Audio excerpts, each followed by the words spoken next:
Benjamin Franklin, the lightning tamer. Dark beginning, the candle-maker's son. Boston, January 1706. The cold pressed against the wooden walls of a cramped house on Milk Street, just across from the Old South Church. Inside, amid the chaos of too many bodies in too little space, another child entered the world. Benjamin Franklin arrived as the 15th of 17 children, the 10th and final son of Josiah Franklin, a man whose hands were permanently stained from making soap and candles. The house smelled of tallow and lye, of poverty dressed in the thin dignity of honest labor. This was not a beginning that promised greatness. Josiah Franklin had emigrated from England in 1683, fleeing religious persecution with dreams of a better life, only to find himself trapped in the grinding machinery of survival. He worked from dawn until the light died, boiling animal fat in great iron pots, pouring liquid wax into molds, selling his products door to door in a city that had more candle makers than it needed. His second wife, Abiah Folger, managed the impossible mathematics of feeding 17 mouths on a craftsman's wages. Their home on Milk Street was a symphony of noise and need, where privacy was a luxury no one could afford and silence was as rare as gold. Young Benjamin was meant for the clergy. At age 8, Josiah scraped together enough coins to send him to the Boston Latin School, the oldest school in America, where ministers were made and futures were forged. The boy showed immediate promise, rising from the middle of his class to the very top within a single year. His teachers recognized something unusual in him, a hunger that went beyond memorization, a mind that questioned everything it touched. But genius without money is like a fire without fuel. After just 1 year, Josiah withdrew his son from the school. The cost was too much, and the path to ministry required many more years of expensive education than a candlemaker could ever afford. Benjamin spent 1 more year at George Brownell's English school, learning writing and arithmetic, before his formal education ended forever at age 10. Other boys from wealthy families continued their studies, moving toward universities and prestigious careers. Benjamin went to work in his father's shop. He cut wicks and filled molds and hauled heavy buckets of rendered fat. The work was backbreaking and mind-numbing, the kind of labor that ground men down into patterns they could never escape. But even as his hands worked, his mind refused to be still. Books became his rebellion. He read everything he could borrow or buy, often skipping meals to save money for another volume. He discovered The Spectator, a collection of essays by Joseph Addison and Richard Steele, and began copying their sentences by hand, then rewriting them from memory, teaching himself the architecture of argument and the music of well-crafted prose. At age 16, he became a vegetarian, not from moral conviction, but from practical calculation. Simple meals of boiled potatoes and rice cost less than meat, leaving more money for books and more time for reading during his brief lunch breaks. When Benjamin turned 12, Josiah apprenticed him to his older half-brother James, who had returned from England with a printing press and ambitions of his own. The indenture bound Benjamin for 9 years, until he turned 21, with no wages until the final year. James was a skilled printer, but a harsh master. He saw his younger brother's brilliance and resented it, responding with fists and insults, with petty cruelties that left bruises on the body and scars on the soul. The print shop became both prison and university, a place where Benjamin learned 2 essential lessons: the power of words and the necessity of freedom. In 1721, when Benjamin was 15, James founded the New England Courant, Boston's 3rd newspaper and the first truly independent journal in the colonies. Unlike other papers that simply reprinted news from abroad or published government announcements, the Courant carried opinion pieces, satire, and criticism that made the powerful uncomfortable. James and his friends wrote articles that mocked Boston's Puritan establishment, particularly the influential Mather family, with whom they feuded over the controversial practice of smallpox inoculation. The paper was dangerous, irreverent, and wildly popular. Benjamin wanted to write for it. He knew his brother would never allow a mere apprentice to contribute, so he created Silence Dogood, a fictional middle-aged widow with sharp opinions and sharper wit. Late at night, by candlelight, he wrote letters in her voice, sliding them under the print shop door before dawn so no one would know their true author. Mrs. Dogood commented on everything from drunkenness to the treatment of women, from the vanity of fashion to the corruption of institutions. Her voice resonated with readers who had grown tired of being told what to think by their betters. For months, Silence Dogood was the most discussed correspondent in Boston.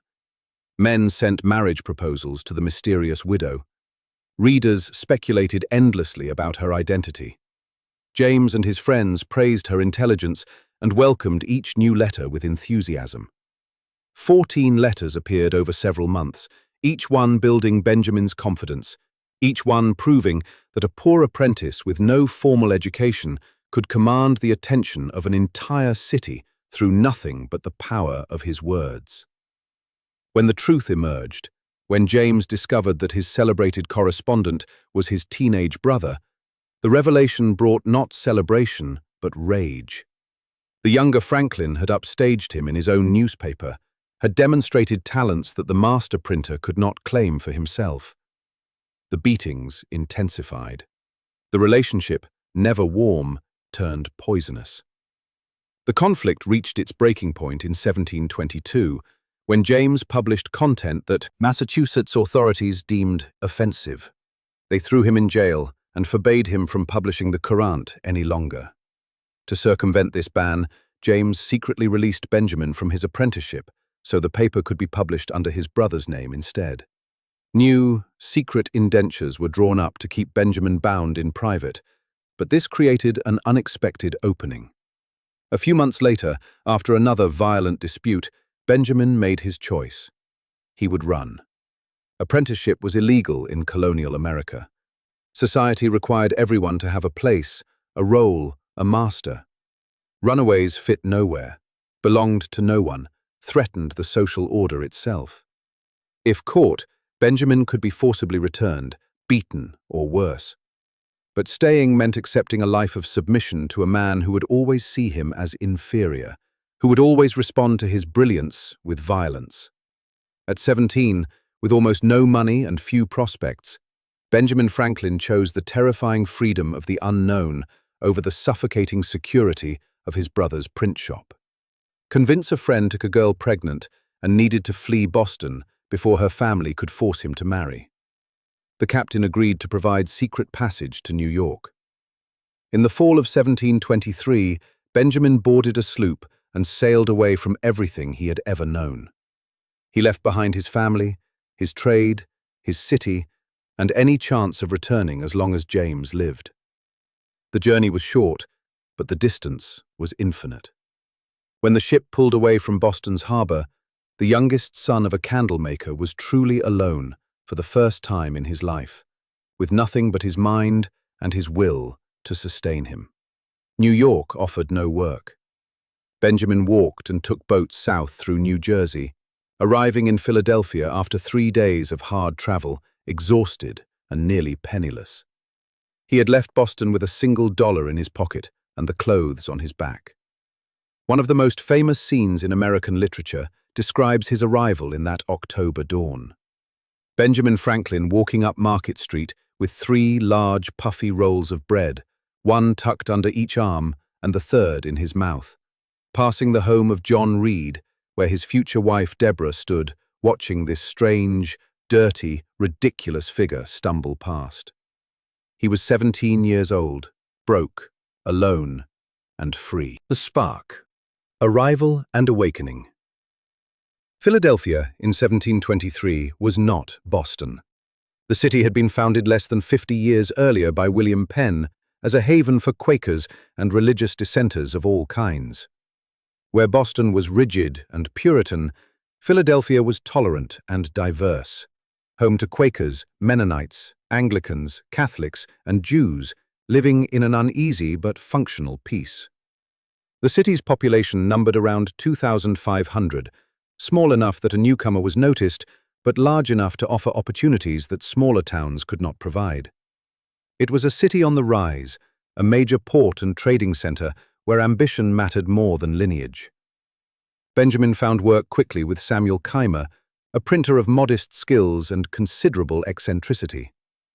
Keimer gave him room and board in exchange for labor, and Benjamin threw himself into the work with the intensity that would define his entire life. Within weeks, he had made himself indispensable. Within months, he had made connections throughout the city, joining groups of young tradesmen and artisans who met in taverns to discuss books and ideas. Through his landlord John Reed and others, he began to understand how Philadelphia worked, where power resided, and how a clever young man might rise. Then came the deception that nearly destroyed him. Sir William Keith, the governor of Pennsylvania, took an interest in Benjamin after meeting him at Reed's house. Keith was charming and generous with promises, suggesting that Benjamin should open his own printing shop with the governor's patronage and financial backing. He even offered to write letters of credit and introduction for Benjamin to take to London, where the young man could purchase the necessary equipment. Benjamin, still just 18, believed every word. Why would a royal governor lie? In late 1724, Benjamin boarded a ship bound for England, carrying letters from Governor Keith that he assumed would open doors and secure financing. It was only when he arrived in London and attempted to use those letters that he discovered the truth. Keith had written nothing. The letters were blank paper or meaningless pleasantries. The governor was known for making grand promises he never intended to keep, for using words as entertainment rather than bonds.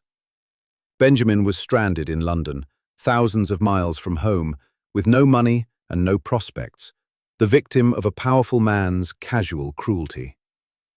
But this betrayal became an education.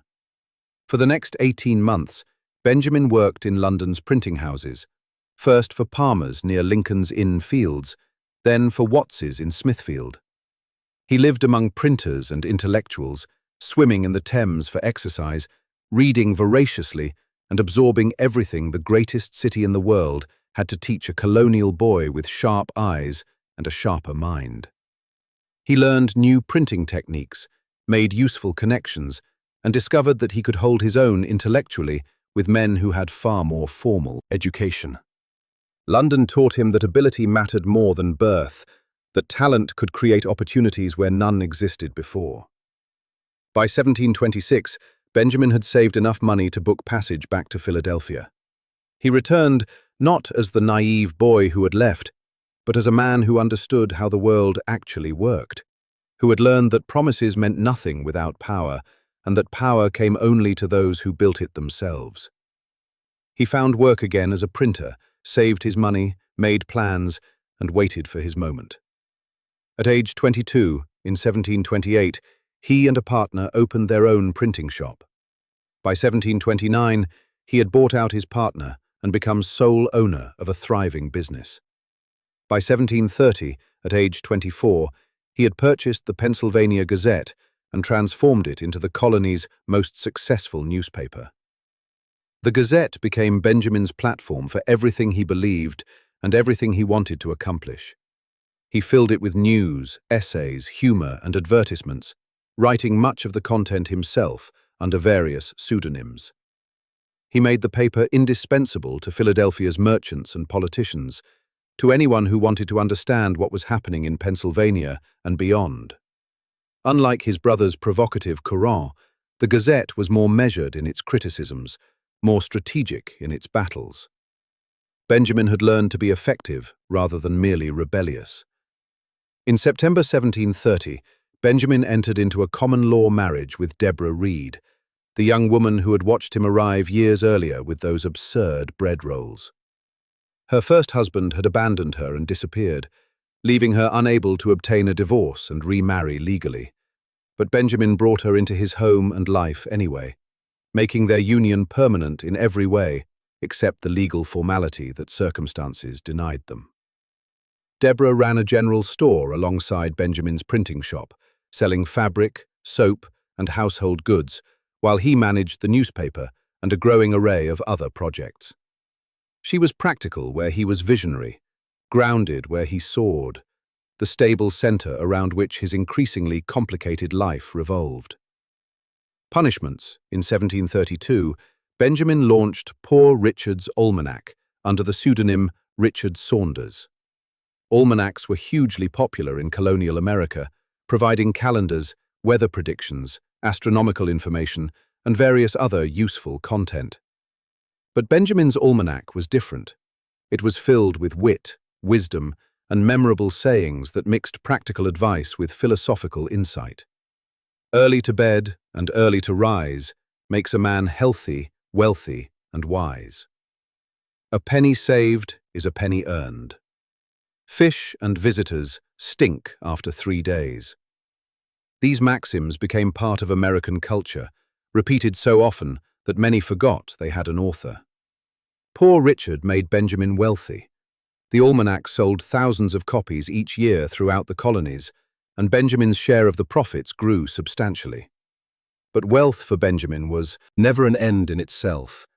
It was a tool, a means to pursue the things that actually mattered: knowledge, civic improvement, and the freedom to spend his time as he chose rather than as necessity demanded.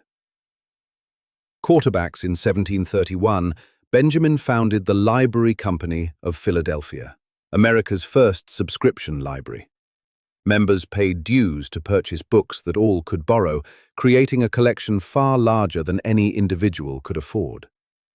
This democratization of knowledge, this idea that information should be accessible to anyone willing to seek it rather than reserved for the wealthy, would become a defining feature of Benjamin's life work. He believed that ordinary people, given access to learning, could achieve extraordinary things. The Junto, a discussion club Benjamin had organized in 1727, became an engine for civic improvement.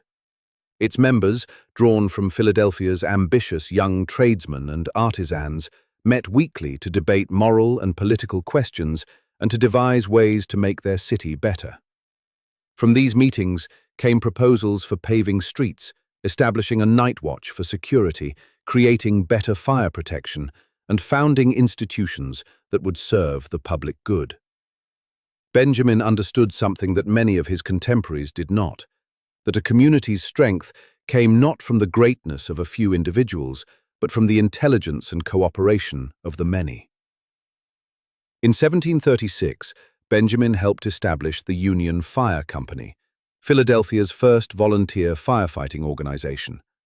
Fire was one of the great terrors of colonial cities, where wooden buildings stood close together and a single spark could destroy entire neighborhoods. The Union Fire Company, whose members pledged to drop everything and respond when alarm bells rang, represented a new kind of mutual aid based on voluntary cooperation rather than forced obligation. Other companies soon followed, creating a network of protection that made Philadelphia safer than most colonial cities. By his early 30s, Benjamin had become one of Philadelphia's most prominent citizens, wealthy enough to live comfortably and respected enough to have influence. But this success had not dulled his curiosity or his drive. If anything, financial security freed him to pursue interests beyond mere survival. He began conducting experiments, inventing devices, asking questions that had nothing to do with profit, but everything to do with understanding how the world worked. The printer was becoming a philosopher, and the philosopher would soon reach toward the heavens themselves. Building an empire, the civic philosopher. By 1740, Benjamin Franklin had achieved what most colonial Americans could only dream of: financial independence, social respect, and the time to pursue projects of his own choosing. The Pennsylvania Gazette had become the most widely read newspaper in the colonies. Poor Richard's Almanac sold thousands of copies annually, and his printing business generated steady profits. But Benjamin's ambitions extended far beyond personal wealth. He saw Philadelphia as a canvas on which he could paint a vision of what an enlightened city might become, and he had the resources, connections, and determination to make that vision real. The Franklin stove emerged from a simple observation. Colonial fireplaces wasted enormous amounts of heat while filling rooms with smoke. In 1742, Benjamin designed a cast iron furnace that stood away from the chimney, using a hollow baffle and improved airflow to extract more warmth from less wood while producing less smoke. The Pennsylvania fireplace, as it was initially called, represented Benjamin's approach to innovation. Identify a problem that affected ordinary people, design a practical solution, and share it freely. Pennsylvania's governor offered him a patent that could have made him a fortune, but Benjamin refused. He believed that useful inventions should benefit everyone, not just their creators. As he would later write, "Since we enjoy advantages from the inventions of others, we should be glad to serve others through our own inventions, doing so freely and generously." This philosophy of sharing knowledge extended to all of Benjamin's scientific work. When he invented swim fins as a boy, making oval wooden paddles that helped him move faster through water, he shared the design with anyone who asked. When his brother suffered from kidney stones and painful catheterization, Benjamin designed a flexible catheter made of hinged metal segments in 1752, having a silversmith construct it and sending it to his brother with detailed instructions. The device was far more comfortable than the rigid metal tubes that doctors typically used, and the design spread quickly through the medical community. Benjamin never asked for payment or recognition beyond the satisfaction of reducing human suffering. Stabilize, 1743, Benjamin proposed the American Philosophical Society, an organization dedicated to promoting useful knowledge throughout the colonies.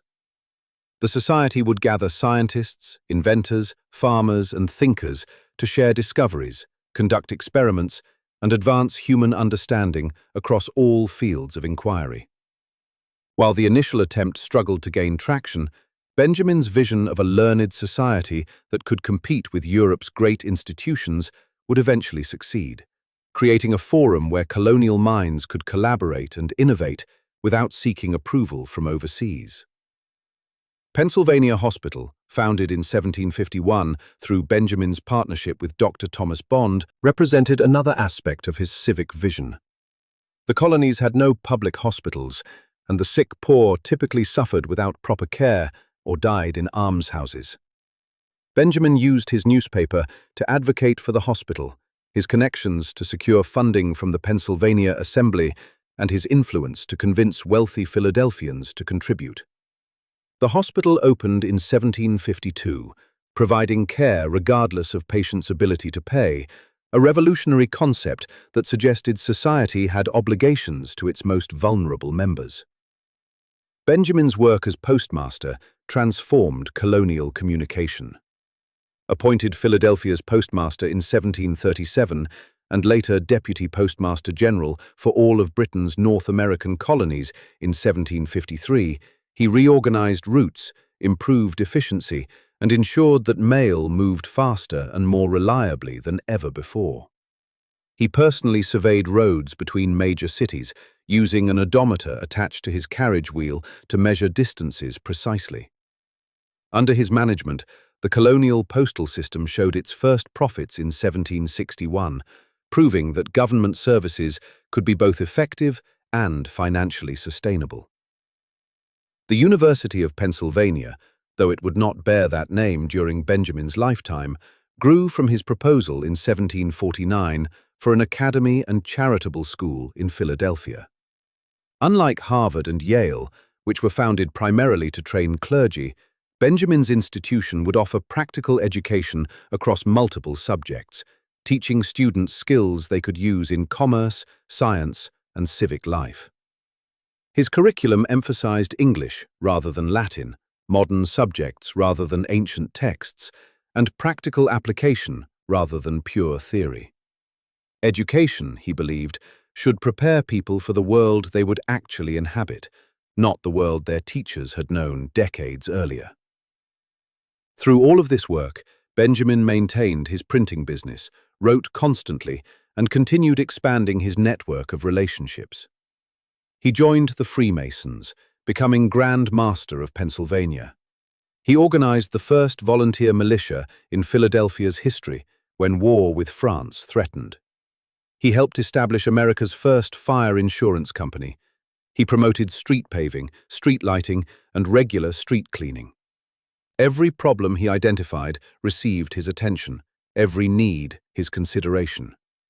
Some projects succeeded immediately, others took years to bear fruit, but the cumulative effect was to transform Philadelphia from a provincial town into one of the most sophisticated cities in North America.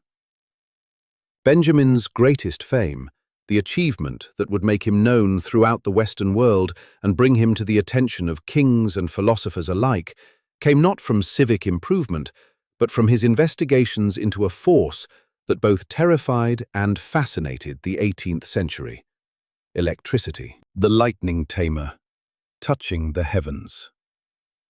In 1746, a traveling science lecturer named Adam Spencer demonstrated electrical experiments in Boston using glass tubes and Leyden jars, devices that could store electrical charges for later discharge. When Spencer brought his show to Philadelphia, Benjamin attended and found himself captivated. Here was a phenomenon that no one fully understood, a force that seemed to operate by mysterious principles, producing sparks and shocks that suggested a deeper unity in nature's design. Benjamin purchased Spencer's equipment and began his own experiments, turning his home into a laboratory where electricity's secrets might be coaxed into the light.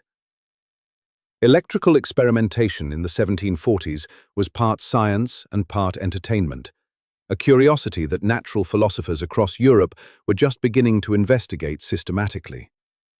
The prevailing theories suggested that electricity came in two different types, called vitreous and resinous, that somehow interacted to produce the various observed effects. But as Benjamin conducted experiment after experiment, often shocking himself accidentally in the process, he developed a different theory. Electricity was a single fluid that could be positive or negative, present in excess or deficit.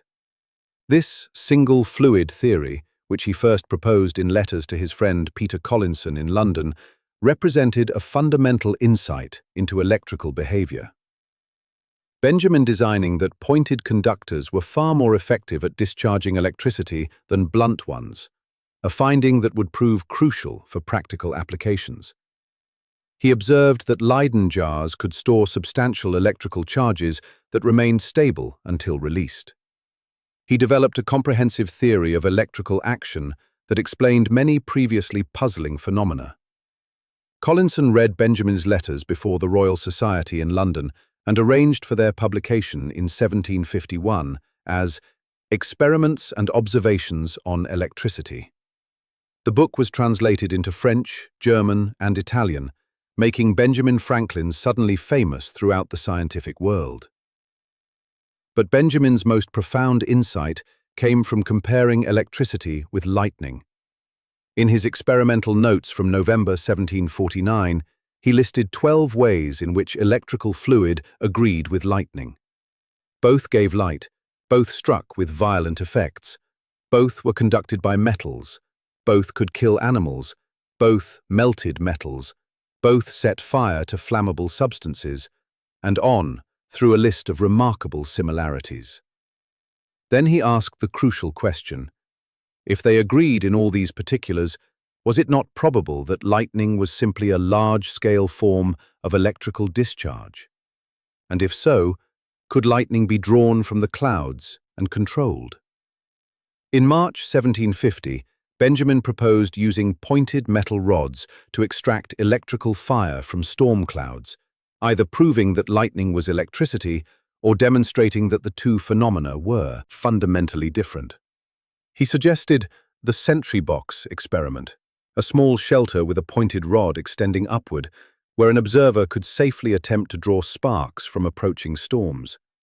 This was an audacious suggestion, implying that human beings could reach up and touch the same force that had been attributed to divine anger since ancient times.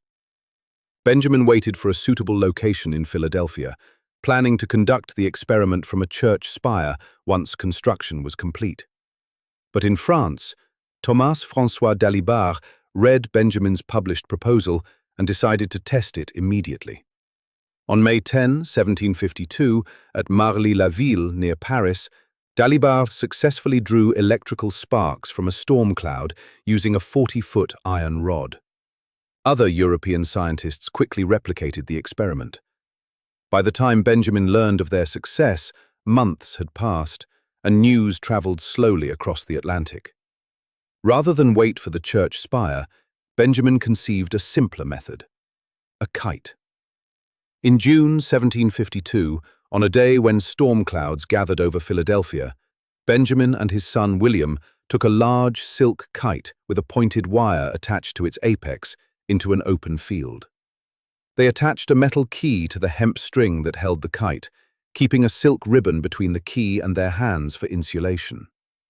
As the storm approached and rain began to wet the hemp string, making it conductive, the loose threads of the string suddenly stood erect, repelled by the electrical charge flowing through them. Benjamin moved his knuckle near the key and felt the unmistakable shock of an electrical spark. The kite was not struck by lightning. If it had been, Benjamin would almost certainly have been killed, despite his precautions. Instead, the pointed wire and wet string drew smaller electrical charges from the storm clouds, charge sufficient to create visible sparks and to charge a Leyden jar that Benjamin used to store the electrical fire for later experiments. The demonstration was conclusive.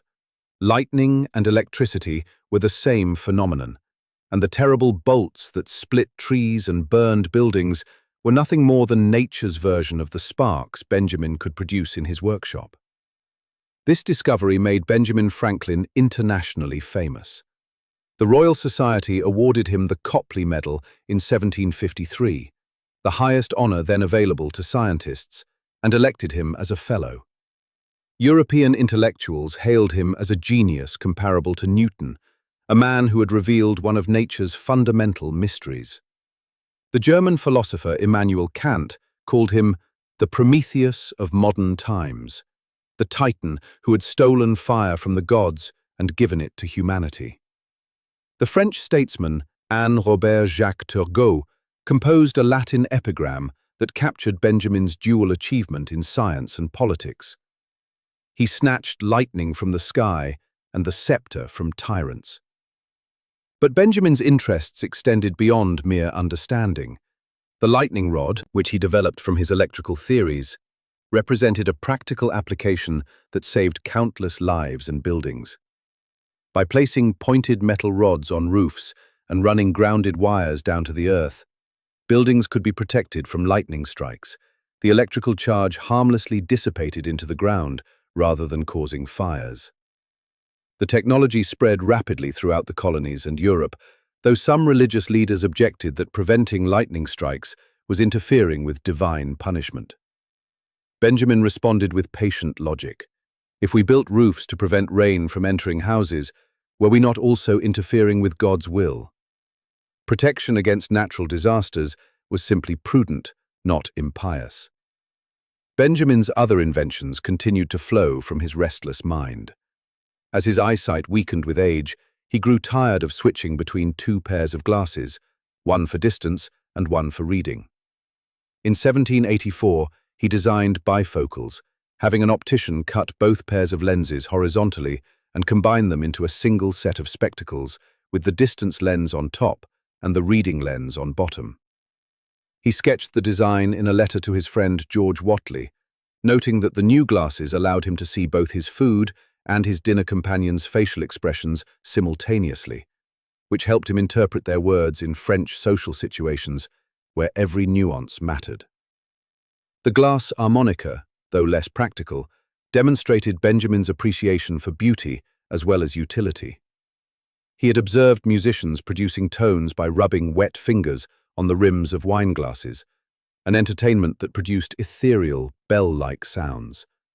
Benjamin mechanized the process, mounting graduated glass bowls on a spindle that could be rotated by a foot pedal, allowing a musician to play complex melodies by touching different bowls as they spun.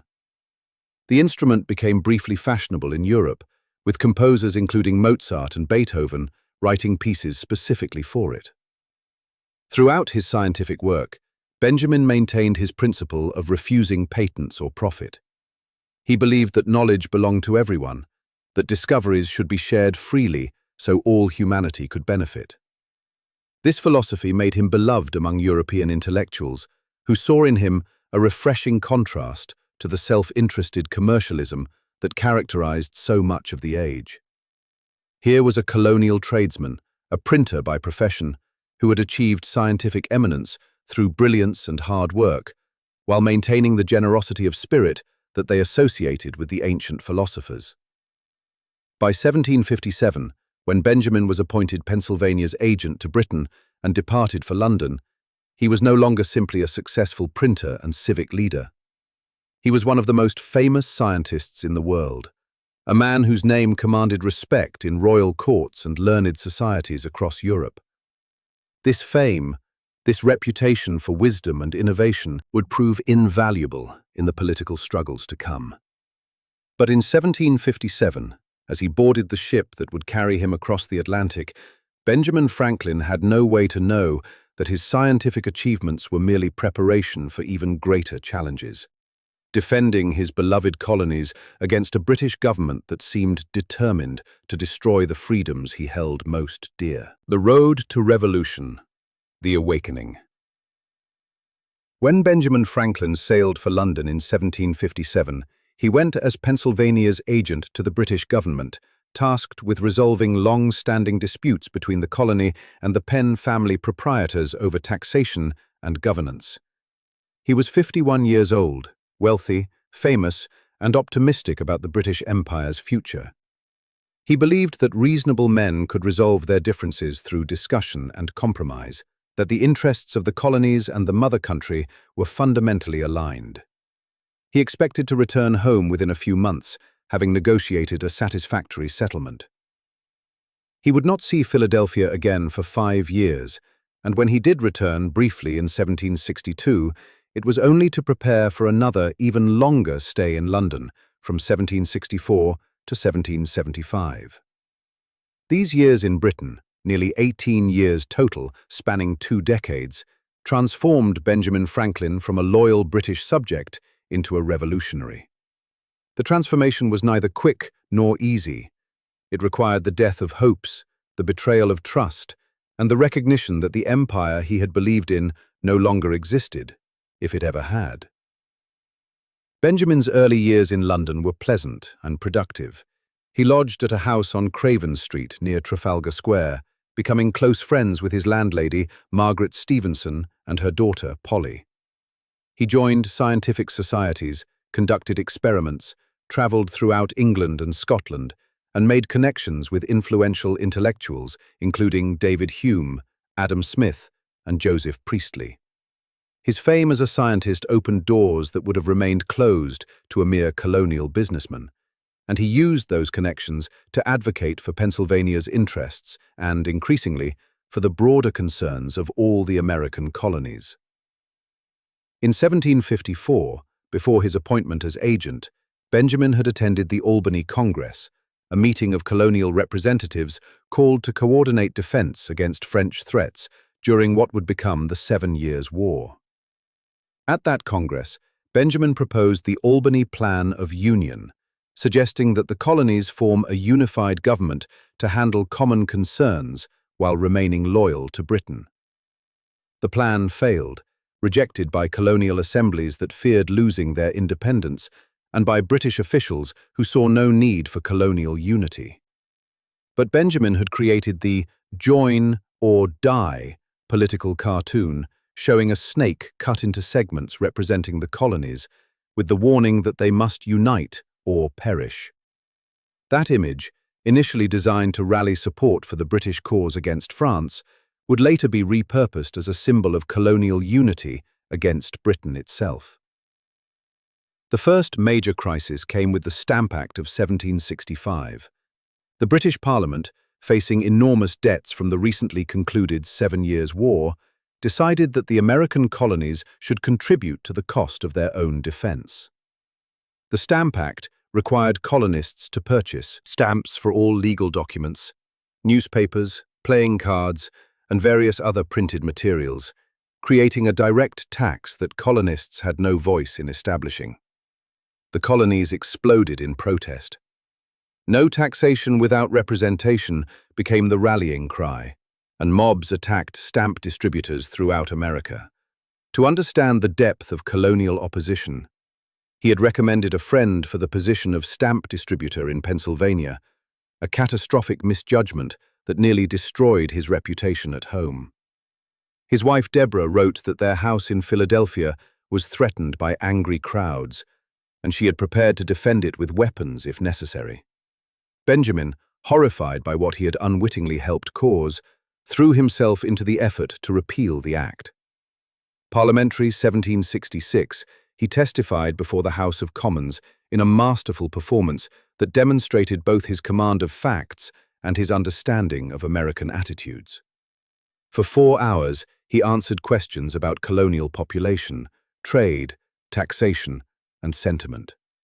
He explained that the colonies had contributed substantially to the recent war through provincial taxes and militia service, that they could not afford additional British taxes, and that attempting to enforce the Stamp Act through military force would destroy British-American relations.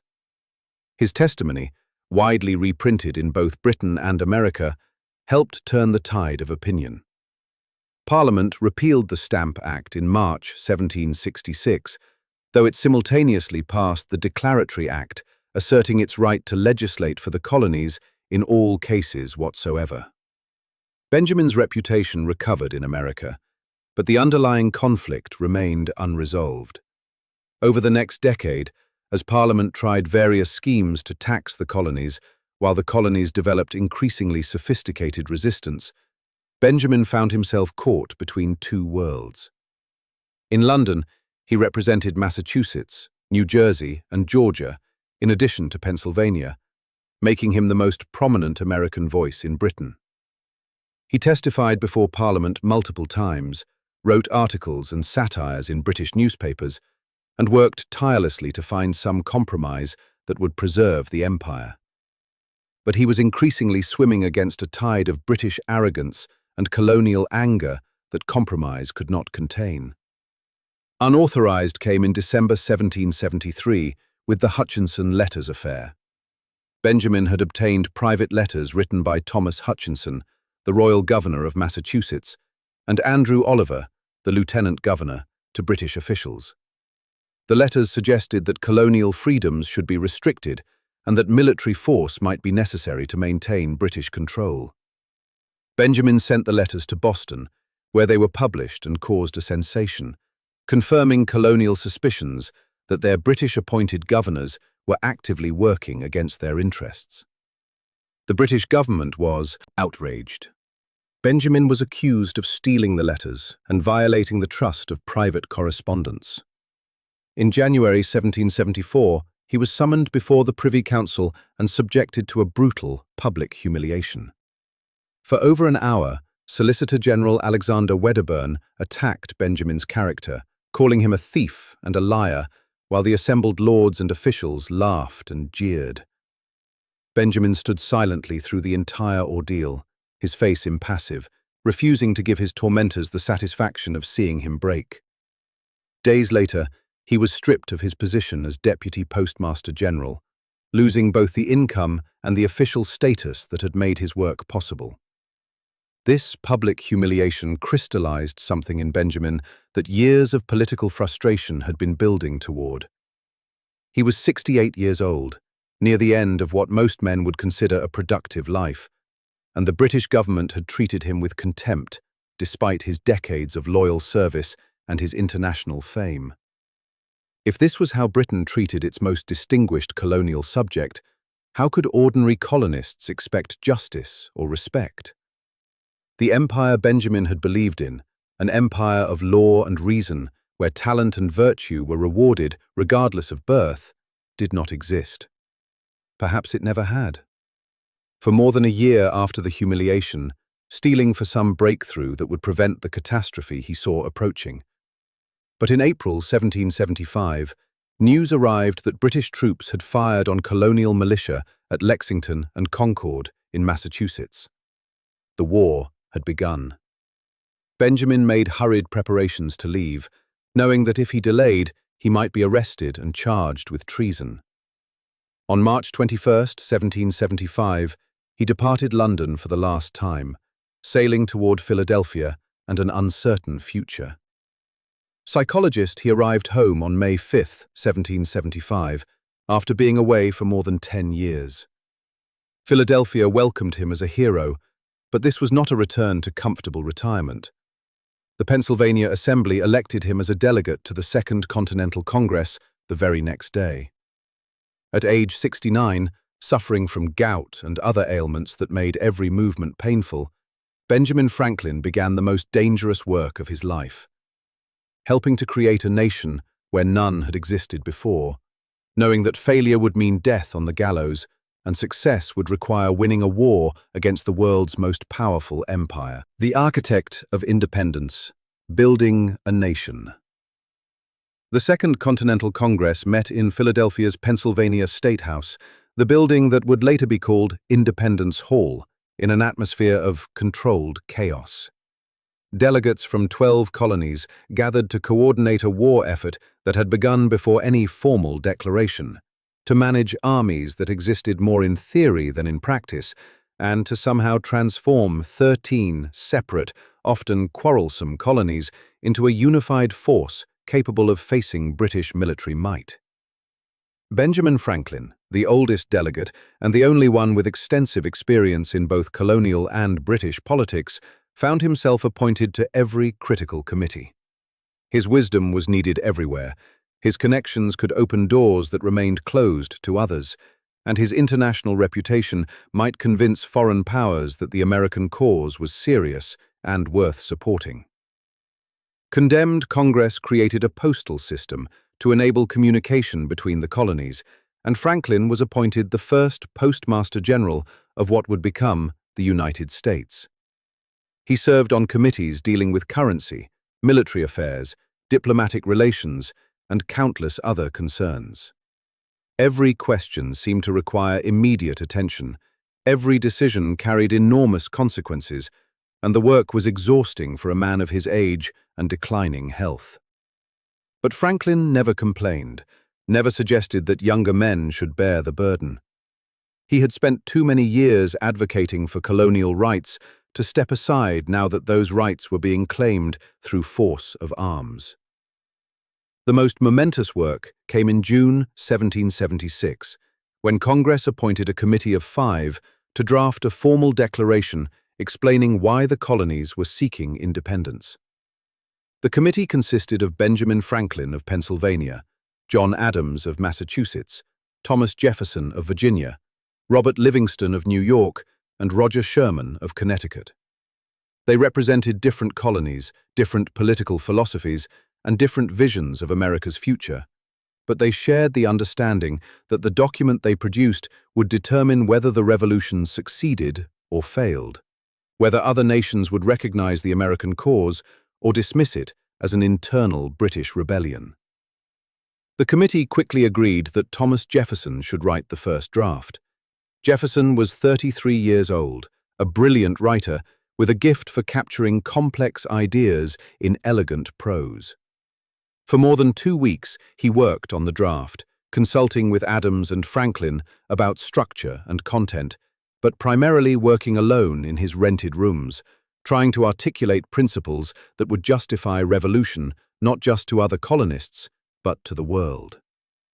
When Jefferson completed his draft, Franklin and Adams reviewed it carefully, suggesting changes to strengthen arguments, remove passages likely to create controversy, and sharpen the document's philosophical foundation. Franklin's most significant contribution was his revision of Jefferson's phrase, "We hold these truths to be sacred and undeniable," to, "We hold these truths to be self-evident." This seemingly small change carried profound implications. Sacred truths required divine revelation and religious faith, placing authority outside human reason. Self-evident truths required only logical examination, placing authority in human understanding itself.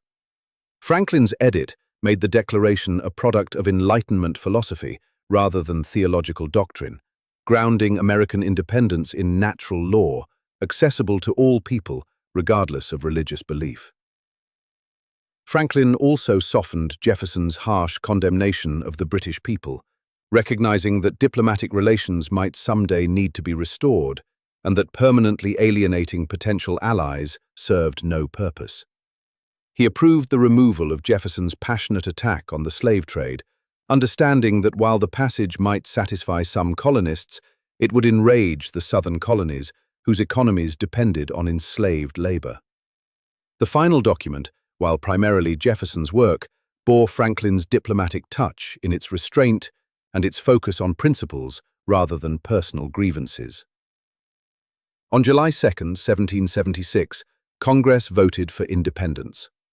On July 4th, after 2 more days of debate and editing, the Declaration of Independence was approved.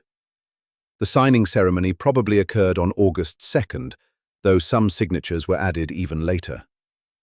As the delegates prepared to sign, fully aware that they were committing treason against the British Crown and that capture would mean death, John Hancock reportedly said that they must all hang together.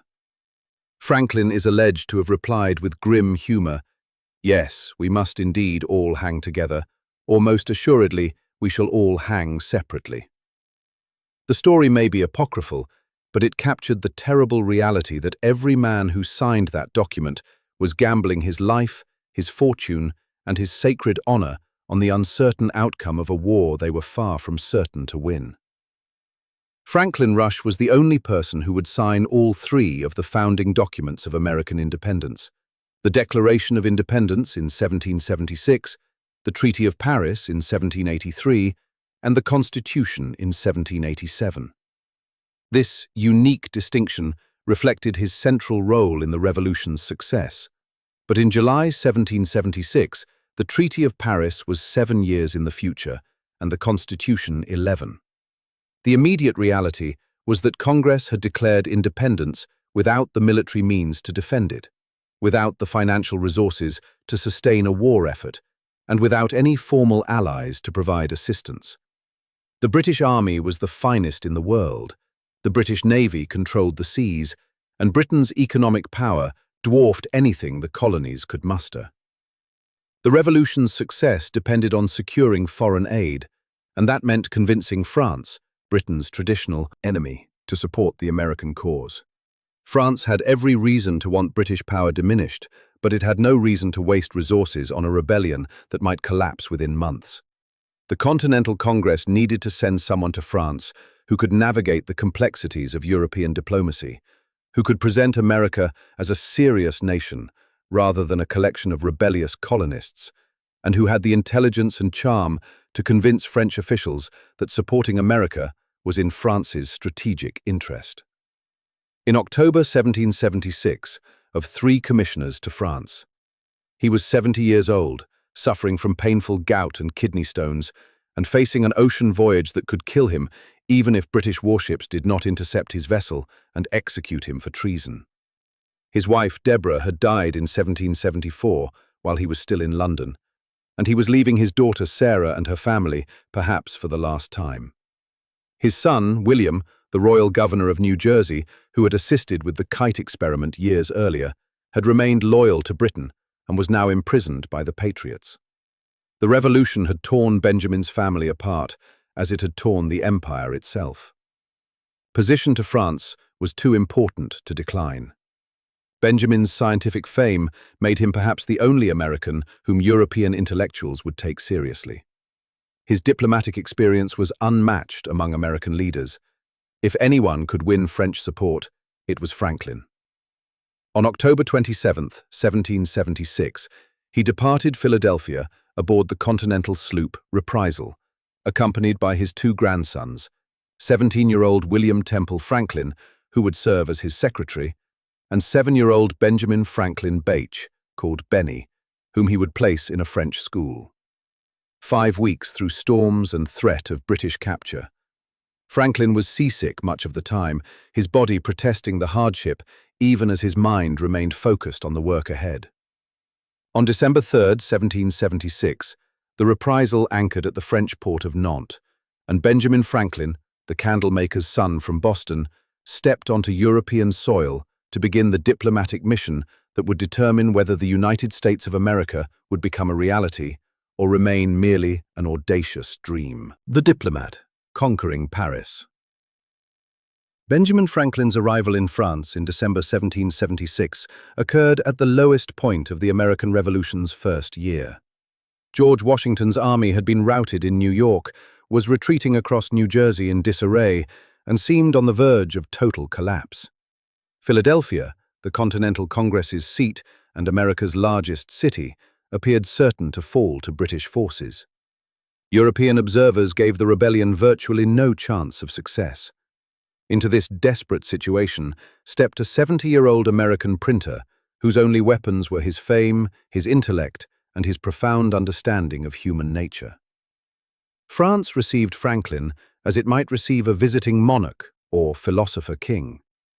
His scientific reputation preceded him, and Parisian intellectuals were eager to meet the man who had tamed lightning and revealed nature's secrets. But Franklin understood that scientific celebrity alone would not secure French military and financial support. He needed to become not just famous, but beloved, not just respected, but trusted. He needed to make himself into a symbol of everything the French imagined America to be: simple, virtuous, natural, and free from the corruption and decadence of European courts. Franklin crafted his public image with the precision of an artist. He abandoned the elaborate wigs and formal dress that European gentlemen wore, appearing instead in a plain brown coat and simple hat, presenting himself as a rustic sage from the American wilderness. This was calculated theater. Franklin was one of the most sophisticated men in the Western world, fluent in French culture and literature, comfortable in the highest intellectual circles.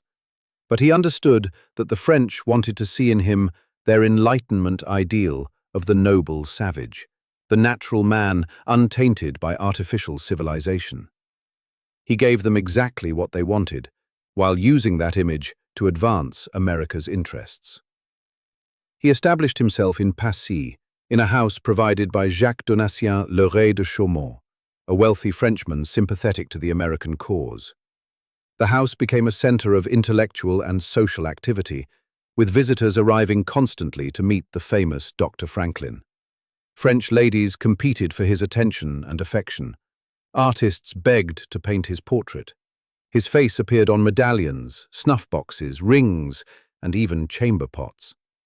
France was experiencing what one historian would later call Francomania, an obsession with Franklin that went far beyond rational interest in American affairs. But beneath the social whirl lay deadly serious diplomacy. Franklin's primary task was to convince French Foreign Minister Charles Gravier, Comte de Vergennes, that France should enter the war on America's side. Vergennes was one of Europe's most skilled diplomats, a man who understood that nations acted from interest rather than sentiment, and that France's support American independence had to serve French strategic goals. The challenge for Franklin was to make American success seem probable rather than merely possible, to convince Vergennes that French investment in the American cause would weaken Britain more than it would cost France. Franklin's first meeting with Vergennes occurred on December 28, 1776, less than a month after his arrival. The discussion was cordial, but inconclusive. Vergennes listened carefully to Franklin's presentation of America's situation and its needs, but he made no commitments. France had been secretly providing some military supplies to the Americans, working through fictitious trading companies to maintain deniability. But Vergennes hesitated to take the step that Franklin needed: formal recognition of American independence and an open alliance that would bring France into the war. The problem was military reality. When Franklin arrived in France, Washington's army appeared to be disintegrating, and the rebellion seemed unlikely to survive the winter. Vergennes had no interest in backing a losing cause. French support would only come after Americans proved they could actually fight effectively against British regulars. Franklin understood this, and he used his time waiting for military news to build support throughout French society, calculating that public enthusiasm for America would pressure Vergennes to take action when the moment arrived.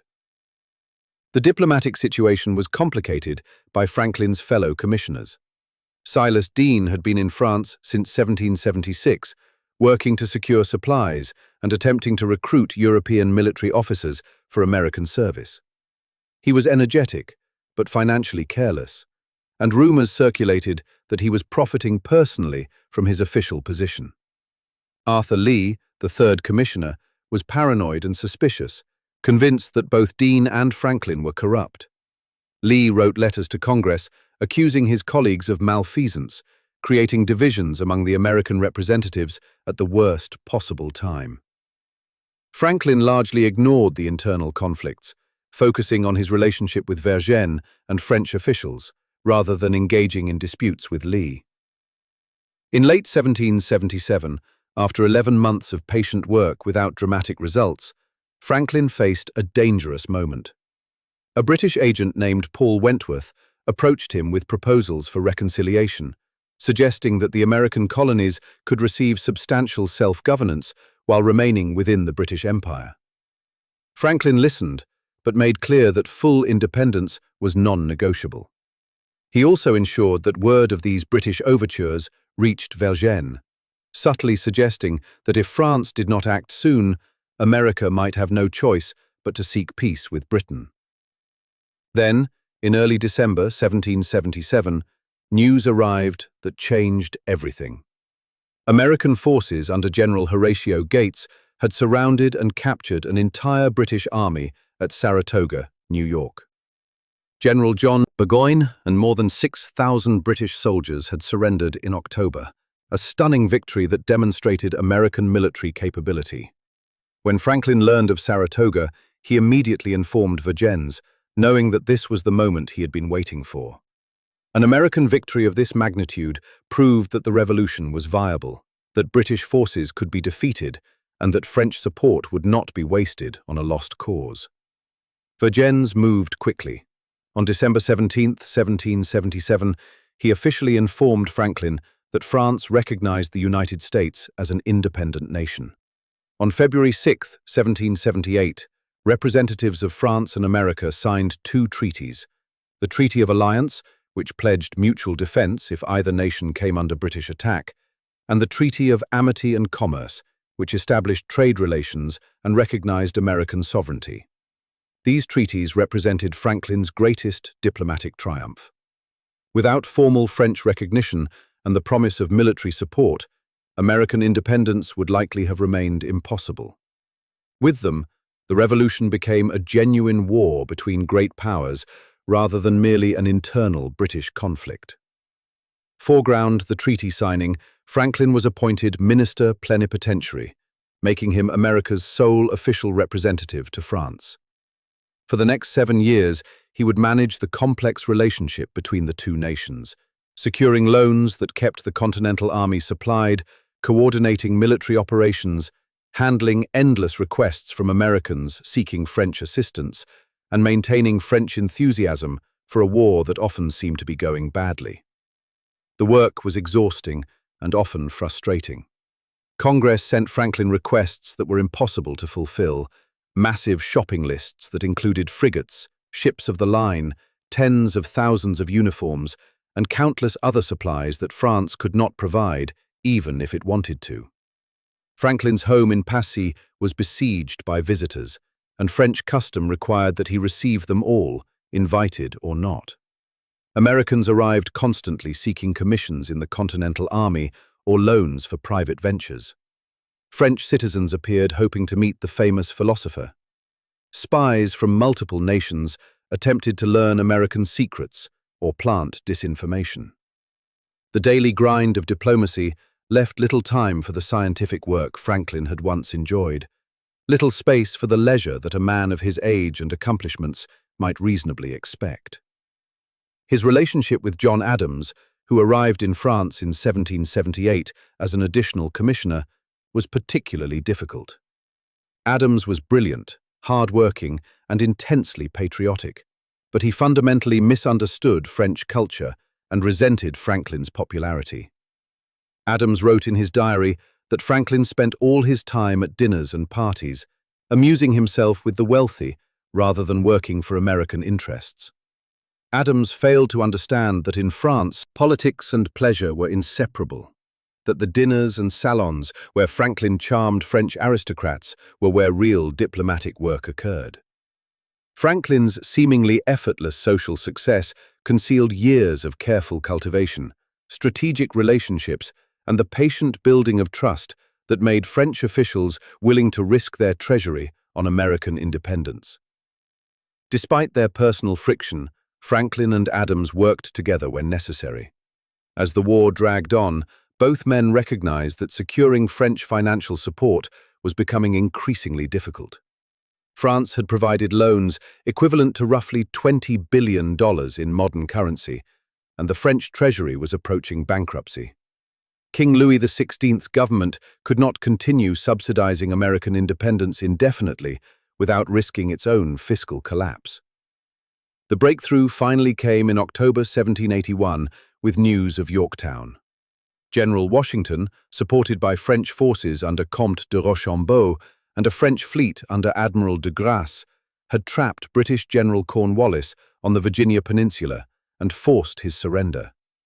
Another entire British army had been captured, and this time the defeat was decisive.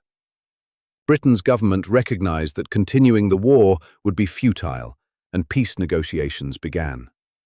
Franklin, Adams, and John Jay were appointed as peace commissioners to negotiate with Britain. The negotiations took place in Paris during 1782 and early 1783, with Franklin playing a central role despite his advancing age and deteriorating health.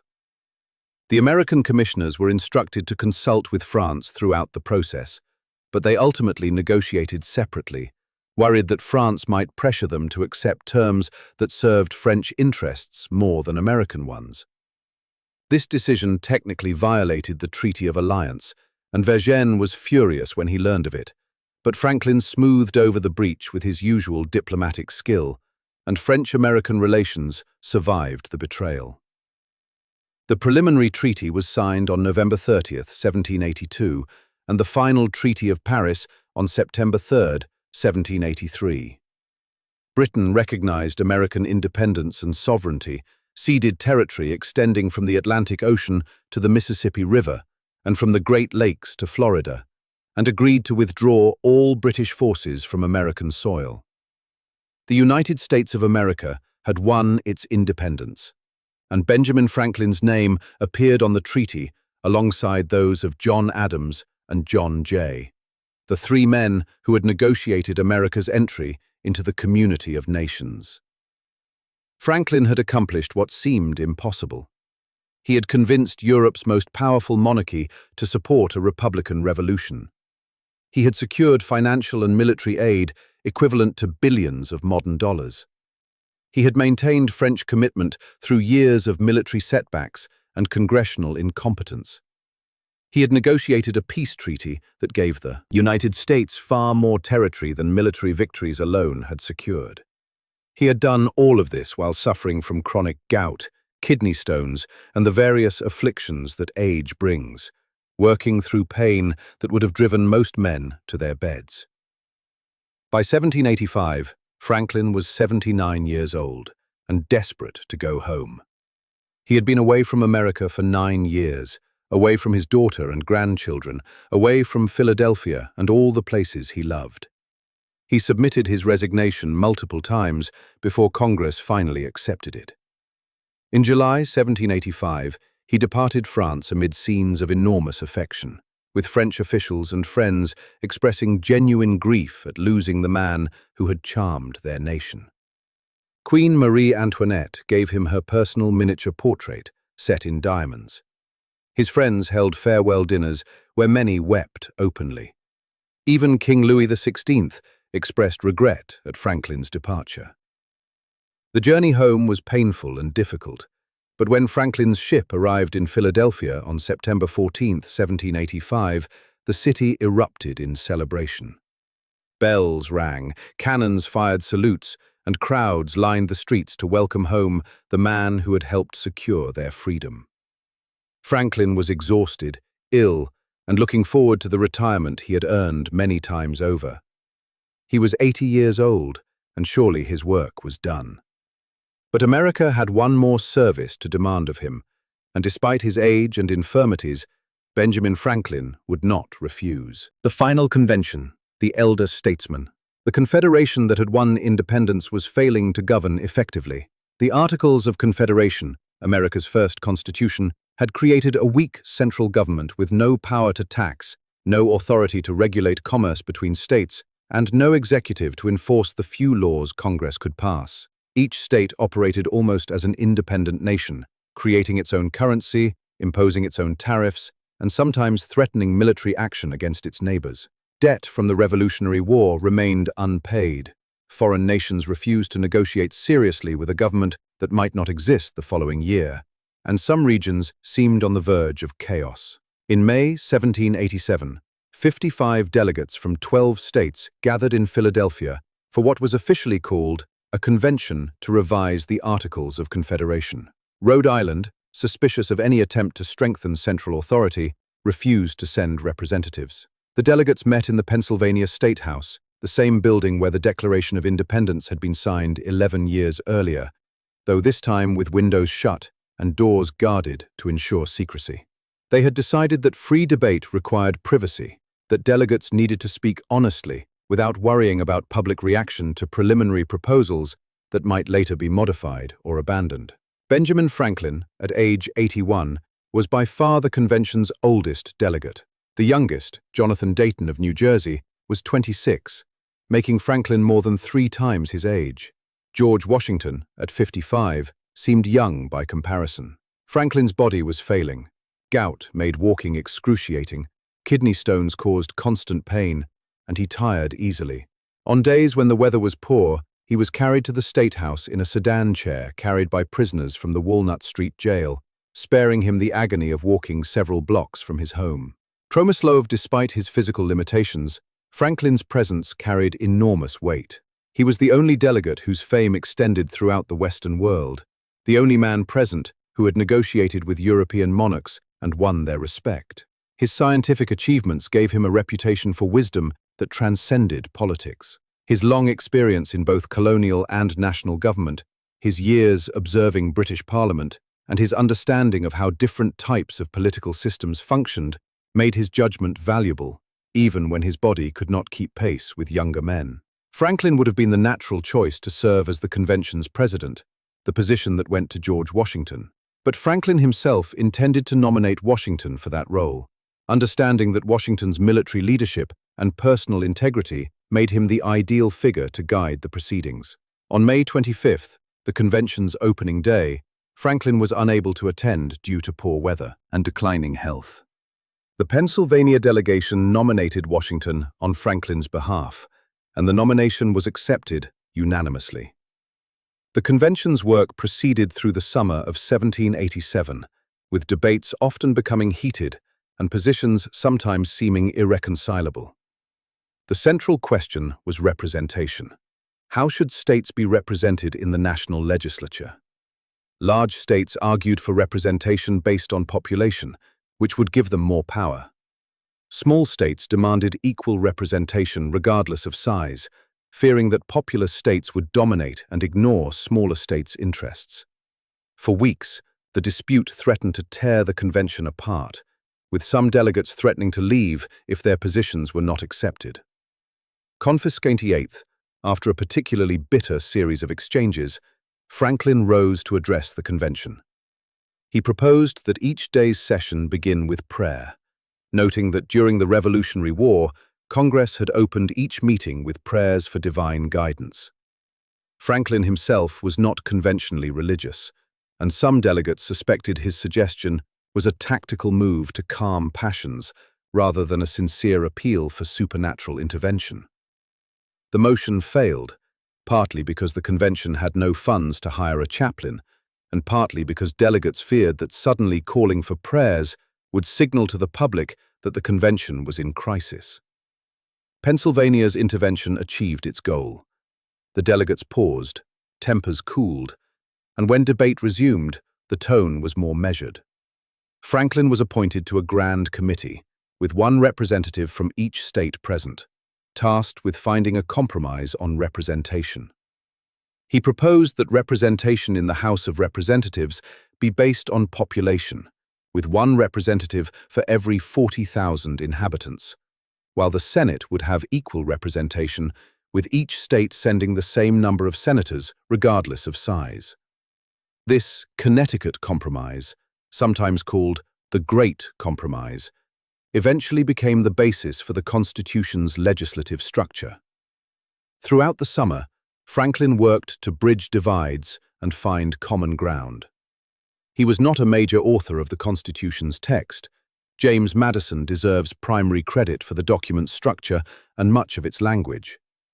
But Franklin was a constant presence, offering suggestions, smoothing over disputes, and providing the voice of experience and reason when younger delegates grew too heated in their arguments. His proposal that the executive serve without salary, receiving only expenses, was received respectfully, but ultimately rejected as impractical. Proportional, the convention had produced a draft constitution that no delegate considered perfect, but most believed was the best achievable compromise. Three prominent delegates, George Mason and Edmund Randolph of Virginia and Elbridge Gerry of Massachusetts, announced they would not sign it, arguing that it lacked sufficient protections for individual rights and gave too much power to the federal government. On September 17th, the convention's final day, Franklin had prepared a speech that he was too weak to deliver himself. He gave it to James Wilson of Pennsylvania, who read it to the assembled delegates. The speech was Franklin at his most eloquent and wise, combining humility about his own judgment with powerful arguments for unity. He confessed that there were several parts of the Constitution he did not at present approve, but he was not sure he would never approve them.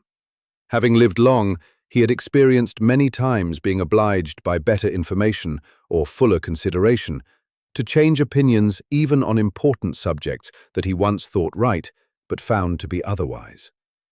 The older he grew, the more apt he was to doubt his own judgment and to pay more respect to the judgment of others. Most men, like most religious sects, thought themselves in possession of all truth, seeing error only in opinions that differed from their own. He agreed to the Constitution with all its faults, if they were faults, because he thought a general government necessary for the United States, and because there was no form of government that might not be a blessing to the people if well administered. He doubted whether any other convention they could obtain might make a better constitution. For when you assembled men to have the advantage of their joint wisdom, you inevitably assembled with them all their prejudices, their passions, their errors of opinion, their local interests, and their selfish views. From such an assembly could a perfect production be expected? He therefore consented to the Constitution because he expected no better, and because he was not sure it was not the best. He hoped that every member of the convention who still had objections would, like him, doubt a little of his own infallibility, and, to make manifest their unanimity, put his name to the instrument. Franklin then moved that the signing be worded carefully, stating that the Constitution was done by the unanimous consent of the states present, rather than the unanimous consent of all delegates, allowing those who disagreed to sign without explicitly endorsing the document. This wording, suggested to Franklin by Gouverneur Morris, but presented under Franklin's authority, provided a face-saving compromise. Franklin personally begged Edmund Randolph to sign, despite his objections, but Randolph refused, as did Mason and Gerry. Nevertheless, 39 delegates signed the Constitution that day, enough to claim substantial unanimity. As the signing proceeded, Franklin observed the back of George Washington's chair, where a sun was painted on the wood. He remarked to delegates sitting near him that painters had found it difficult to distinguish between a rising and a setting sun. Throughout the convention, he said, he had often wondered whether the sun painted on Washington's chair was rising or setting. Now, at length, he had the happiness to know that it was a rising and not a setting sun. This image, Franklin's last great contribution to American founding literature, captured both his optimism and his realism. The Constitution might succeed or fail. The nation it created might rise to greatness or collapse into tyranny. The sun might be rising or setting, but Franklin chose hope, chose to believe that the imperfect document created by imperfect men might nevertheless secure the blessings of liberty for generations yet unborn. The Constitutional Convention was Benjamin Franklin's last major public service. He had helped declare independence, secured foreign support for the revolution, negotiated the peace that recognized American sovereignty, and now contributed to creating the governmental structure that would transform 13 quarreling states into a united nation. No other American of his generation had played such a central role in so many crucial moments. At age 81, having given everything he had to give, Benjamin Franklin could finally, truly, rest. The dying of the light. Final days. For the remaining 2.5 years of his life, Benjamin Franklin lived quietly in Philadelphia, suffering through declining health with the same wit and courage that had characterized his entire existence. He was elected president of the Pennsylvania Society for promoting the abolition of slavery, lending his name and remaining influence to a cause he had once been complicit in but had come to recognize as fundamentally incompatible with the principles of liberty and human dignity. In February 1790, just 2 months before his death, Franklin signed a petition to Congress calling for the abolition of slavery and the end of the slave trade, wanting his last political act to serve as a rebuke to the nation for its most grievous moral failing. The petition created controversy in Congress, with Southern representatives furious that anyone would question the institution on which their economy depended. Franklin responded with his final satire, a fictional speech by an Algerian pirate defending the enslavement of Christians, using the same arguments that American slaveholders employed to justify enslaving Africans. The piece demonstrated that Franklin's mind remained sharp, even as his body failed, that his commitment to exposing hypocrisy and defending human rights endured until the end. But these were the activities of a man whose time was running out. Franklin spent most of his final months confined to bed, his body racked with pain from the abscess that was slowly destroying his lungs. The disease had been growing for more than a year, pressing against his chest, making breathing increasingly difficult. There were periods when the pain would subside, and his family would hope for recovery, only to have the suffering return worse than before. Through it all, Franklin maintained his good humor when visitors came, discussed books and ideas during his better moments, and worked on his autobiography, adding to the story of his life even as that life approached its conclusion. Flooring Sarah cared for him with devoted attention, while his grandsons William Temple Franklin and Benjamin Franklin Bache remained nearby, ready to assist whenever needed. Franklin had outlived so many people he loved. His wife Deborah had died in 1774 while he was in London, unable to return to her side.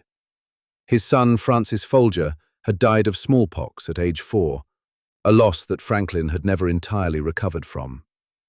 His son William had chosen Britain over America, creating a breach between father and son that was never repaired. So many friends, so many colleagues, so many of the people who had filled his long life had already departed. 1790, the abscess that had been growing in Franklin's lungs suddenly burst, releasing a quantity of infected matter that he tried desperately to expel. For several days, he struggled to cough up the fluid, his strength gradually failing as his lungs filled and breathing became nearly impossible. On April 16th, he told his daughter Sarah that he hoped to recover. Sarah, trying to encourage him, said she hoped he would live many years longer. Franklin replied with characteristic honesty, "I hope not." The next day, April 17th, Franklin slipped into a calm, lethargic state as his respiratory system gradually ceased functioning. His family gathered around him, watching as the great man's breath grew shallower, his body finally surrendering to the accumulated injuries of 84 years. Around 11 o'clock on the night of April 17, 1790, Benjamin Franklin quietly expired, ending a life that had begun in poverty and obscurity and had transformed the world. Salmon, his last reported words, spoken to Sarah when she suggested he change position in bed to breathe more easily, were perfectly characteristic. A dying man can do nothing easy. Even in his final moments, Franklin could not resist making a point, acknowledging the essential difficulty of all things, including, and especially, death itself. The Eternal Legacy, the First American. News of Benjamin Franklin's death spread quickly through Philadelphia and then throughout the United States and across the Atlantic to Europe. The city of Philadelphia, the nation he had helped create, and the international community of scientists and philosophers he had belonged to all recognized that someone irreplaceable had been lost. Franklin had been more than a scientist, more than a statesman, more than a diplomat or inventor or writer. He had been the living embodiment of the American promise, the proof that in this new nation, talent and hard work could elevate a person from the lowest circumstances to the highest achievements. The funeral was held on April 21, 1790, just 4 days after Franklin's death. Philadelphia declared a day of mourning, with shops and businesses closing to allow residents to attend. The procession assembled at the State House and wound through the city streets to Christ Church Burial Ground on Arch Street, where Franklin would be laid to rest beside his wife Deborah and near the grave of their son, Francis Folger, who had died 64 years earlier. Approximately 20,000 people attended Benjamin Franklin's funeral. To understand the significance of that number, consider that Philadelphia's entire population in 1790 was estimated at 28,000. Nearly every resident of the city, from the wealthiest merchants to the poorest laborers, came to pay their respects. The crowd was silent despite its size, mourning a man who had been their neighbor, their benefactor, and their connection to greatness. The procession was led by all the clergy of Philadelphia, representing every denomination in the city. Religious differences that divided these men in life were set aside to honor someone who had transcended sectarian boundaries. Behind the clergy came the coffin, carried by the most prominent men in Pennsylvania. Samuel Powell, the city's last mayor under British rule and its first under American sovereignty. David Rittenhouse, the astronomer and inventor who had succeeded Franklin as president of the American Philosophical Society, and other dignitaries whose presence testified to Franklin's stature. Following the coffin came members of the American Philosophical Society, the Library Company of Philadelphia, the Union Fire Company, and various other institutions Franklin had founded or supported. Printers marched together, recognizing one of their own who had never forgotten his origins, even as he dined with kings. Citizens of every social class filled the streets, standing in respectful silence as the man who had embodied Philadelphia's spirit was carried to his final rest. Ships in Philadelphia's harbor flew their flags at half-mast, including British vessels whose captains recognized that national enmity should not prevent honoring greatness. The bells of the city churches were muffled and tolled slowly, their sound carrying across the water throughout the streets, marking the end of an era. The grave marker Franklin had specified in his will was simple: Benjamin and Deborah Franklin, nothing more. He had written a mock epitaph for himself as a young man of 22, imagining his body as the cover of an old book, its contents torn out and stripped of lettering and gilding, lying as food for worms, but destined to appear again in a new and more perfect edition, corrected and amended by the author. That epitaph, with its printer's metaphor and its sly religious reference, was carved on a plaque, but not on the grave itself. Franklin the man was content with his name beside his wife's, requiring no other memorial than the life he had lived. But the mourning was not limited to Philadelphia. When the Constitutional Assembly of Revolutionary France learned of Franklin's death, they entered into 3 days of official mourning, an extraordinary honor for a foreign citizen. Count Mirabeau, one of France's greatest orators, announced Franklin's death to the Assembly with words that stunned his colleagues into silence. "Franklin is dead." He then delivered an eloquent tribute, urging that the assembly honor the man who had snatched lightning from the sky and the scepter from tyrants. Mirabeau's speech captured the profound impact Franklin had made on France during his years in Paris, the genuine affection French intellectuals and officials felt for the American who had charmed their nation. The French mourning was sincere and deep, recognizing that they had lost not just an ally, but a friend whose wisdom and character had enriched their own culture. In the United States, the response was more complicated and more revealing of the political divisions that were already emerging in the new nation. When news of Franklin's death reached New York, where the federal government was then seated, James Madison rose in the House of Representatives to propose that members wear badges of mourning for 1 month. The motion passed unanimously, with representatives recognizing that Franklin's contributions to American independence and his international fame deserved congressional acknowledgement. But in the Senate, a very different response occurred. Charles Carroll of Maryland proposed a similar gesture, but Oliver Ellsworth of Connecticut immediately spoke in opposition, even before the motion could be seconded. Rufus King of Massachusetts and William Samuel Johnson of Connecticut joined the attack, with Ellsworth suggesting that the motion would certainly fail and might as well be withdrawn. The Senate, influenced by Franklin's old rival John Adams and by Richard Henry Lee, who had also clashed with Franklin during the Revolution, refused to honor him with any official recognition. This shabby treatment reflected several factors. Franklin had opposed bicameral legislatures, preferring a single legislative house, and some senators resented his philosophical criticism of their institution. His grandson Benjamin Franklin Bache was a newspaper publisher who regularly attacked the Federalist Party that controlled the Senate, creating political enemies who extended their anger to the grandfather.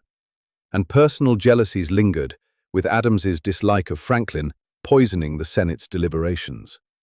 The Senate also refused to acknowledge the condolences sent by France, treating the expressions of international respect for Franklin as though they were politically inconvenient rather than diplomatically significant. The contrast between the House's immediate recognition of Franklin's importance and the Senate's petty refusal revealed the extent to which partisan politics was already corrupting the young nation's ability to honor its heroes. But the Senate's slight, while shameful, could not diminish what Franklin had actually accomplished. He remained the only person to sign all 3 of the documents that created American independence: the Declaration of Independence, the Treaty of Paris, and the Constitution. He had helped conceive the nation, secured the foreign support that made its survival possible, and contributed to designing the government that would guide its future. His scientific achievements had made began, providing credibility that a mere politician could never have possessed.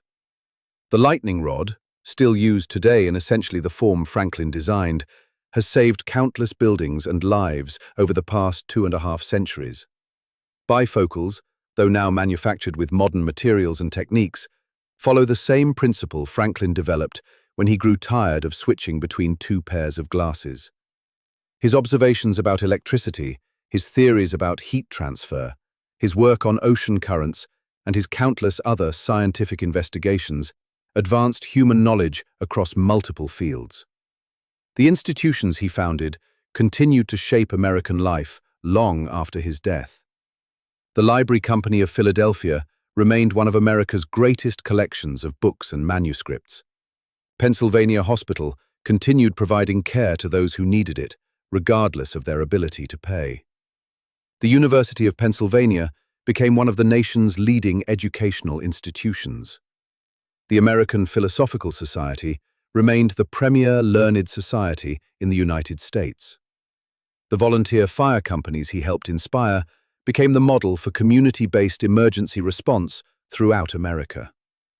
Franklin's inventions demonstrated the practical genius that characterized his approach to problems.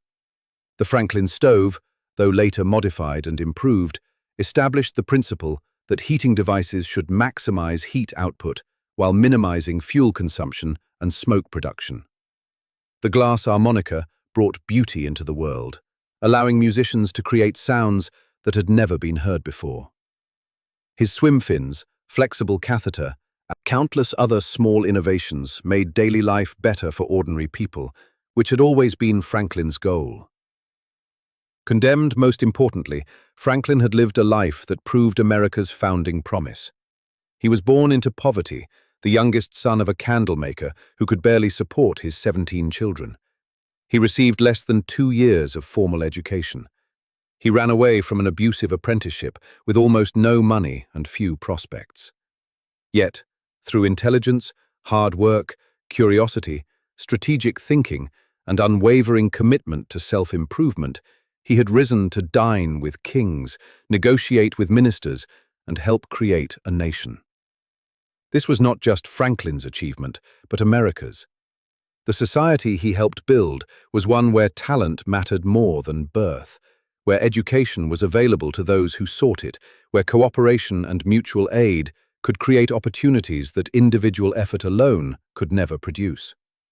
Franklin believed in individual liberty, but also in community responsibility, in personal freedom, but also in civic obligation. He understood that a functioning society required people to balance their own interests with the common good, to recognize that long-term prosperity depended on institutions that served everyone rather than just the wealthy and powerful. His life had not been perfect or without moral failing. He had owned enslaved people earlier in his life, an inexcusable participation in the system of human bondage that contradicted the ideals of liberty and equality he claimed to champion. But unlike many of his contemporaries, Franklin eventually recognized slavery's evil and became an advocate for abolition, lending his name and influence to the cause, even when doing so was politically costly.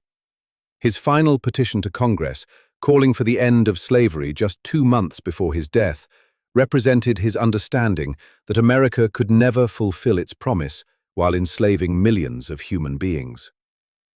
The image of Franklin that has come down through history, the face on the $100 bill, the kindly philosopher with his kite and key, captures only a fragment of who he actually was. He was simultaneously a successful businessman and a public servant, a scientist and a writer, a diplomat and a revolutionary. He could be charming and manipulative, generous and calculating, principled and pragmatic. He disappointed some people and inspired others. He made enemies through his success and friends through his wit. He was, in short, fully human, possessing virtues and flaws in the complicated mixture that characterizes all people, but deploying his talents to achieve extraordinary results. When Benjamin Franklin died at age 84, he left behind more than 30,000 letters and documents, a record of a life lived intensely and documented thoroughly. The Papers of Benjamin Franklin, a scholarly project to collect and annotate these writings, has been ongoing since 1954 and will continue for decades more, testament to the sheer volume of material Franklin produced over his 8 decades. These letters reveal a mind that never stopped questioning, never accepted conventional wisdom without examination, never missed an opportunity to learn something new. Franklin's face has appeared on United States currency since 1914, most famously on the $100 bill. His name graces countless schools, libraries, and institutions across America and the world. Towns in more than 20 states bear his name. Streets in virtually every American city memorialize him. The Franklin Institute in Philadelphia, dedicated to scientific education and innovation, honors his memory through programs that make science accessible to young people, just as Franklin himself made knowledge accessible to his generation. But perhaps the most appropriate memorial is the simple one: the hundreds of millions of Americans whose lives embody, consciously or not, the principles Franklin demonstrated. The belief that education can transform lives, that hard work combined with intelligence can overcome disadvantages of birth, that civic participation is both a right and a responsibility, that innovation should serve humanity rather than merely enrich innovators, that wisdom requires both knowledge and humility. These ideas, which Franklin lived and advocated, have become so deeply embedded in American culture that their origins are often forgotten. Hugo's Latin epigram, written upon Franklin's death, has been translated and repeated countless times. He snatched lightning from the sky and the scepter from tyrants. The first part refers to Franklin's electrical experiments and the lightning rod. The second refers to his role in creating a democratic republic that replaced monarchical rule with government by consent of the governed. But the epigram captures something deeper than these specific achievements. It suggests that Franklin's life represented a broader human triumph, the victory of reason over superstition, of liberty over tyranny, of knowledge over ignorance. The boy who arrived in Philadelphia in 1723 with 3 puffy rolls and almost no money became the man who helped birth a nation. The apprentice printer who taught himself to write became the diplomat whose words shaped international relations. The colonial tradesman who experimented with electricity became the scientist whom Europe honored as a genius. The rebel who ran from his brother's print shop became the statesman who signed the documents that created American independence. This transformation was not inevitable. Countless other poor boys with similar talents never escaped poverty, never received the opportunities or made the connections that might have changed their lives. Franklin succeeded partly through his own efforts, but also because he lived in a time and place where talent could occasionally triumph over circumstance, where colonial society was fluid enough that a clever young man could find paths upward that were closed in more rigidly structured societies. But Franklin also helped create the conditions that made his own success possible. By founding libraries, he made education accessible. By creating civic institutions, he built networks of mutual support. By advocating for practical inventions shared freely, he established a culture where innovation served the public good. By participating in revolution, he helped establish a society where birth mattered less than ability. He climbed the ladder and then helped build more ladders for others to follow. On that September day in 1787, when Franklin observed the sun painted on George Washington's chair and declared his happiness to know it was rising rather than setting, he was expressing faith not just in the Constitution, but in the possibility that human beings could govern themselves wisely, could build societies based on reason and mutual respect, could progress toward greater justice and liberty with each passing generation. That faith was not naive optimism, but the considered judgment of a man who had lived through 8 tumultuous decades, who had seen the worst and best of human nature, and who chose hope over cynicism. Angled-maker's son who tamed lightning, who helped create a nation, who lived more lives in one lifetime than most people could imagine, is buried under a simple marker in a Philadelphia churchyard. Tourists still visit the grave, often throwing pennies onto the ledge, a gesture whose origins are unclear, but whose meaning seems obvious. Benjamin Franklin made every penny count, transforming small opportunities into great achievements, turning humble beginnings into extraordinary outcomes. The pennies accumulate on his grave as they accumulated in his life, each one small by itself, but together representing something more substantial, something that built from modest starts toward magnificent ends. The sun on Washington's chair was rising.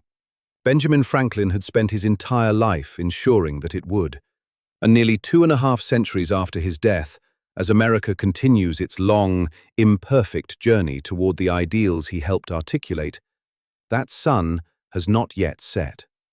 Whether it continues to rise depends on whether future generations remember the lessons he taught through his life.